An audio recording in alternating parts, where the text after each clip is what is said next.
So welcome to another video in the channel Geography Lab. So in this video we are going to add the high resolution built-up data from the Sentinel-2, which is basically published by the Copernicus services, and the name of the data is the Global Human Settlement Layer Database. So this whole tutorial will be done by using the Google Earth Engine plugin as well as the Global Human Settlement plugins available in the QGIS. So these two plugins and their functionality are the very latest add-in in the QGIS interface. So from where we can actually visualize the very high resolution built up data and the population density data as well as the individual data, and we can also do some kind of basic statistical analysis, and we can also download this data using our QGIS interface. Okay, first of all we have to go to the QGIS and open the QGIS software,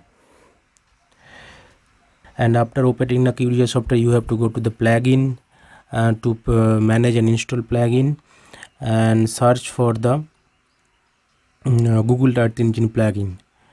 Okay, so we have to go to the plugin, manage and search plugin from the Google Earth Engine plugin. So from here you have to just install search the Google Earth Engine plugin and click this plugin and install it.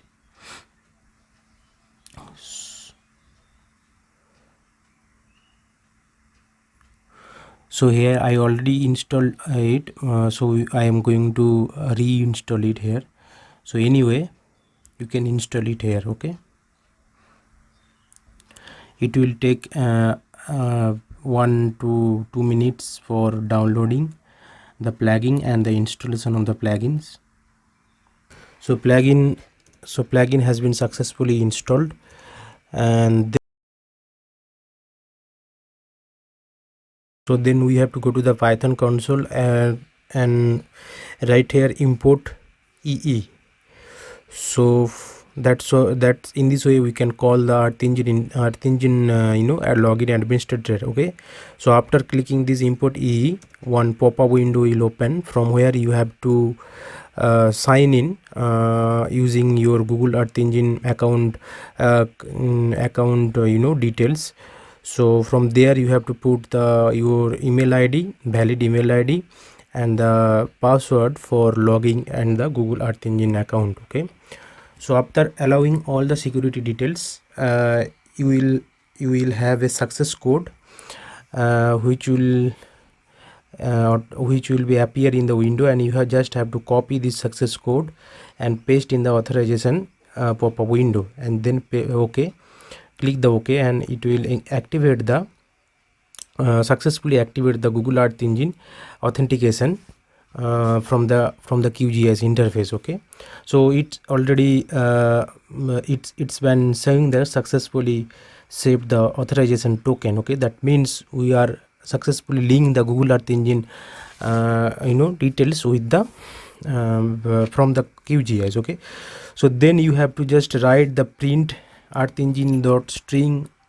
bracket within the quotation the hello world from EE dot get info and close the bracket. Okay, so that specific code actually tells whether the activation is successfully done or not. Okay, there is another option, we can also check whether the activation is okay or not. So that is the print EE dot string Earth Engine has successfully been installed dot get info, close the button. Okay, close the bracket. So that's why we can actually check whether our installation has been done successfully or not. Okay, so after that we have to go to the Global Human Settlement Layer website. So I will post this link in the description. From here we have to download a specific QGIS plugins for visualization the Global Human Settlement Layer. So it is known as the Global Human Settlement Layer tools. From here you will find that Global Human Settlement Layer S2 QGIS plugins. Okay, so from here you have to download the QGIS plugin as a zip file. So save it in a specific folder, and then again go to the QGIS interface and go to the plugin, manage and install plugins. And in this, in this case, we are going to install the plugin from zip file. So then we have to select install from zip and choose that zip file, that is the GSL-S2 file. Okay, so now select the install plugin and yes, and click the yes. Okay, so again, after clicking the install plugin, wait some time and it will then shows the plugin installed successfully. Okay, plugin installed successfully. Okay, good. Now we have to launch the plugin from plugins to GHSL-S2 tools. From here you have to open the GHSL tool, then the specific pop-up window will appear. Okay, from here you have to select the appropriate layers. Okay, so you can see there are 7-8 layers from where we can actually see multiple documents. Okay, so initially I am adding the UTM grid zone to check whether it is successfully overlapped with the Pacific base layer. Okay, so I am adding the Google Map base layer in the background and overlaying the UTM grid zones. Okay, to see or to find the appropriate grid. So here I am selecting the New Delhi area because it is the world, one of the largest metropolitan areas.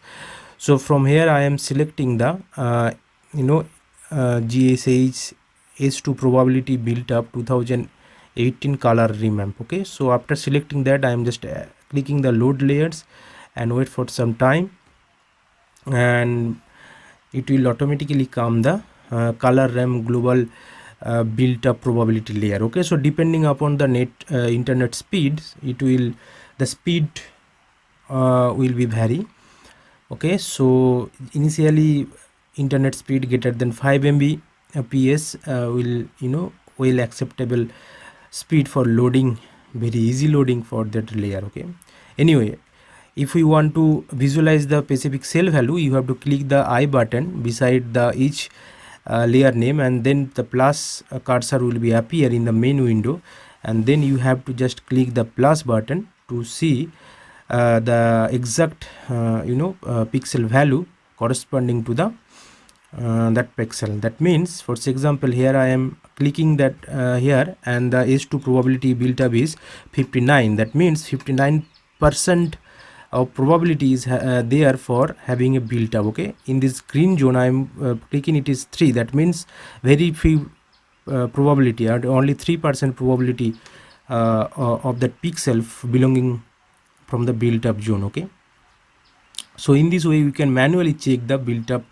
area. Okay, anyway, we can also select the binary built up layer based on some threshold value. So here basic default threshold value is 20. So that means the value above the 20 probability will be appear there, and the value below the 20 will remove there. Okay, so I'm changing the value to 30 and then click the add layer. So then you will see the pixel which has the probability value more than 30 will be appear here. Okay, so these are the the pinkish pixels are the pixel where the probability value is greater than 30%. Okay, so that is the basic funda. So in this way we can actually try to understand the density based pixel built up density based built up concentration in a specific pixel. Again, I am doing the 50% or increasing the threshold value, and then it will automatically change the pixel where the built up probability is more than 50%. Okay, so you see these specific pixels are indicating the very high density built up zones. Okay, so this is one kind of a density based approach from where we can manually select the threshold value, and we can actually have a better visualization for higher density, very high density, lower or moderate density built up zone. Okay, anyway, so again, so we can also mask the probability layer based on the S2 probability layer of built up. So for that, if we click this built up layer,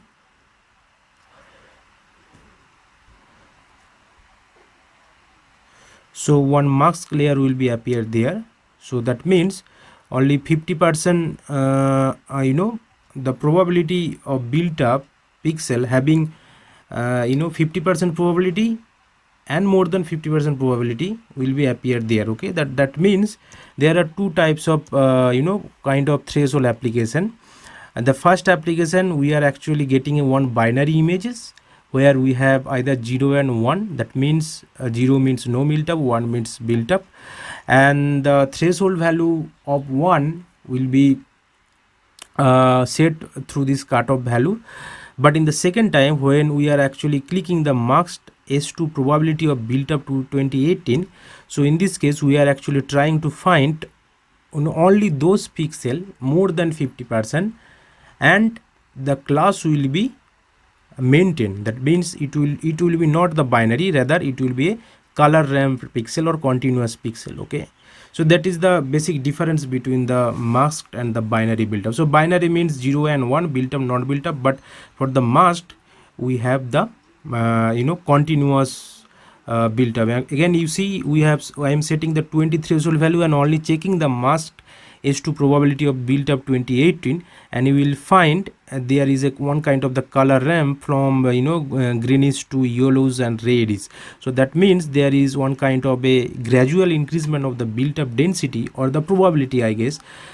So we can have a continuous built up surface above 20 threshold value. Okay, so in that explorer layers in the lower side of this window, we can actually able to download the specific section from the data. Okay, so here you have to select the which layers I am going to download. So I am sharing the binary built up area from the S2 probability layer, and the built up area, again I am checking the 20 as a threshold.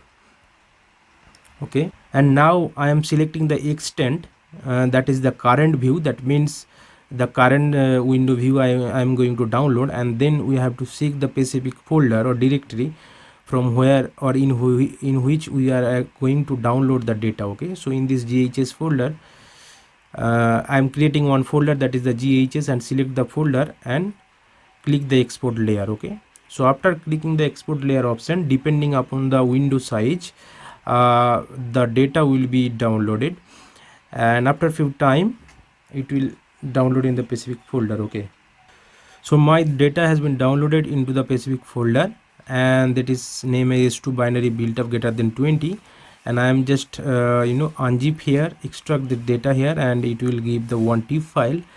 And now open this TIFF file in the QGIS interface. Okay, so now go to the add raster layer and go to the selection app, specific folder, and add this layer and open. So you will see the binary built up layer where I have the data of only 0 and 1. So that is the built up and non built up. Okay, so in this way we can download the very high resolution built up data from the global human settlement layer data. Okay, so